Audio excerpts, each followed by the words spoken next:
Politics not easy জিনিস। আমার পরে আর কেউ আসবে না।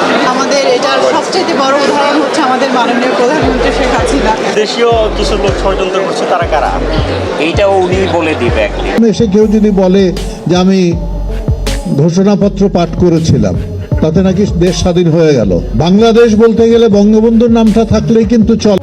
দেশের রাজনৈতিক দলগুলোর মতো চলচ্চিত্র জগতের অভিনেতা ও অভিনেত্রীরা ইতিমধ্যে শেখ হাসিনাকে সুষ্ঠু মর্যাদায় দেশে ফিরিয়ে নিয়ে আসার আলোচনা তৈরি করেছে গণমাধ্যমে। আওয়ামী লীগকে দেখতে চাই, আমি আমার মানে জননেত্রী শেখ হাসিনাকে আবার প্রধানমন্ত্রী দেখতে চাই। বর্তমান সময়ের অভিনেত্রী বর্ষা জানিয়েছেন, বাংলাদেশের লেডিস নেত্রী হিসেবে শেখ হাসিনার তুলনা অপরিসীম।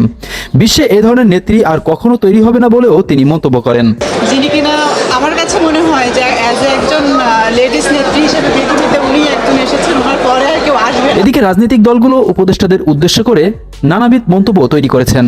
এ ধরনের মন্ত্রী দিয়ে দেশ চলতে পারে না বলেও তারা জানিয়েছেন।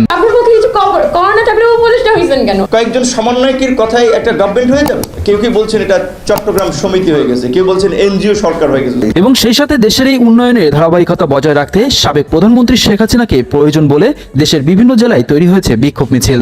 বাংলাদেশের অপর নাম শেখ মুজিবুর রহমান। এবং এদিকে এক ভিডিও স্থিরচিত্রে উঠে এসেছে সমন্বয়কদের গাড়ির উদ্দেশ্য করে চলছে ভাঙচুর, যা রীতিমতো উদ্বেগ সৃষ্টি করেছে উপদেষ্টাদের। প্রিয় দর্শক, দেশের এই উন্নয়নের ধারাবাহিকতা বজায় রাখতে শেখ হাসিনা সরকার কতটুকু সমর্থক তা অবশ্যই কমেন্ট করতে ভুলবেন না। পরবর্তী আপডেট পেতে চ্যানেলটি সাবস্ক্রাইব করে পাশে থাকুন। ধন্যবাদ। SA news 24 Ace।